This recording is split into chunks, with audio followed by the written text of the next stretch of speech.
اس مہینے کے اندر ہر مسلمان کے ذمے یہ ضروری ہے کہ وہ اپنا جائزہ لے کر یہ دیکھے کہ آیا اس کے ذمے حج فرض ہے یا نہیں۔ اگر فرض ہے تو پھر اس کی ادائیگی کے لیے اپنی تمام تر کوشش صرف کرنا بھی انسان کے ذمے لازم۔ فرض کس پر ہوتا ہے؟ وَلِلَّهِ عَلَى النَّاسِ حِجُّ الْبَيْتِ مَنِ اسْتَطَاعَ إِلَيْهِ سَبِيلًا، کہ اللہ کے لیے تمام لوگوں پر بیت اللہ کا حج کرنا فرض ہے۔ کس پر فرض ہے؟ من استطاع الیہ سبیلا۔ ایک مختصر بات یہ فرما دی کہ جو بیت اللہ تک جانے کی استطاعت رکھتا ہو، یعنی ایک طرف وہ اتنا صحت مند ہو کہ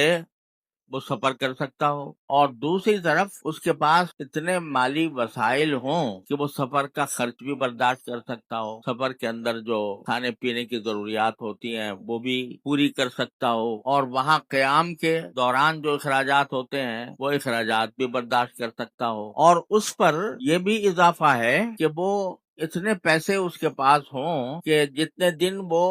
حج پر رہے گا اتنے دن اس کے اہل و عیال کا جو خرچہ اس کے سب میں فرض ہے وہ بھی وہ ادا کر سکے۔ یعنی اللہ تبارک و تعالیٰ نے ایک طرف اس کو فریضہ قرار دیا اور دوسری طرف دوسرے حقوق کو نظر انداز نہیں فرمایا کہ بھئی زبردستی آدمی مشقت اٹھا کر پیدل جائے اور اس طرح پیدل جائے کہ تھکن کے بارے میں برا حال ہو جائے۔ تو قرآن نے اعلان کیا ہے کہ لا یکلف اللہ نفسا الا وسعها، اللہ تعالیٰ کسی بھی انسان کو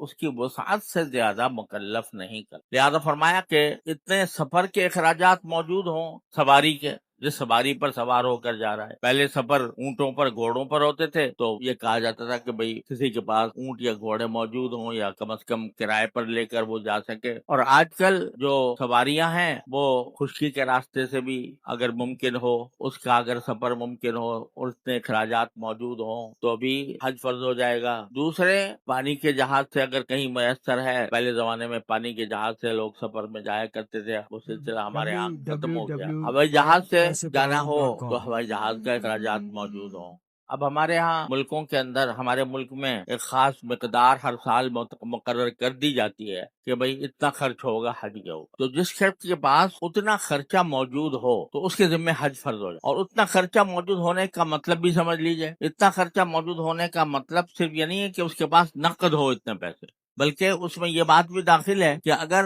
کسی شخص کے پاس زیور ہے، اگرچہ نقد روپیہ اتنا نہیں ہے، اگر اس کے پاس فرض کرو کہ زیور اتنا ہے، کیونکہ سونے کی بھی تو قیمت بہت بڑھ گئی ہے، تو اس واسطے اگر اتنا سونا ہے، اتنا زیور ہے کسی کی اپنی ملکیت کہ وہ اس کو بیچ کر حج کر سکتا ہے تو حج اس کے ذمہ فرض ہو جائے۔ یا اگر کوئی تجارت کرتا ہے اور اس کی مال تجارت اس کا اتنا ہے کہ اگر اس مال تجارت کو فروخت کر کے وہ حج کر سکتا ہو، اس کے ذمہ بھی حج فرض ہے۔ لہذا بعض لوگ یہ سمجھتے ہیں کہ بھئی جو زیور ہمارے صندوقچی میں رکھا ہے وہ تو اپنی جگہ رکھا ہے، اس کو تو چھیڑنا بھی نہیں ہے، اور اصل اگر نقد پیسے ہوں گے جا کے حج فرض ہوگا، یہ بات درست نہیں۔ نقد ہو، زیور ہو یا تجارت کا سامان ہو اتنا تو اس کے ذمہ حج فرض ہو جاتا۔ البتہ شریعت نے یہ مالوں کی ملکیت کے سلسلے میں اس بات کا لحاظ رکھا ہے کہ جس کی اپنی ملکیت میں ہوگا اس کے ذمہ فرض ہوگا۔ فرض کرو کہ زیور جو ہے وہ اگر شوہر کی ملکیت میں ہے تو شوہر کے ذمہ فرض ہوگا، اور اگر بیوی کی ملکیت میں ہے تو بیوی کی بیوی پر فرض ہوگا، بشرطے کہ بیوی کسی اپنے محرم کے ساتھ جا سکے۔ تو بعض لوگ یہ سمجھتے ہیں کہ بھئی زیور جو ہے تو اپنی ملکیت میں ہے، لیکن دے رکھا ہے بیوی کو پہننے کے لیے۔ اب سوچتا ہوں یہ تو بیوی کا ہے تو اس کے اوپر میرا کوئی اس کی وجہ سے مجھ پر حج فرض نہیں ہوگا، تو یہ خیال غلط۔ جس کی ملکیت میں ہے اس کے ذمہ فرض، جس کی ملکیت میں نہیں ہے اس کے ذمہ فرض نہیں ہے، اللہ تعالیٰ نے فرض نہیں رکھا۔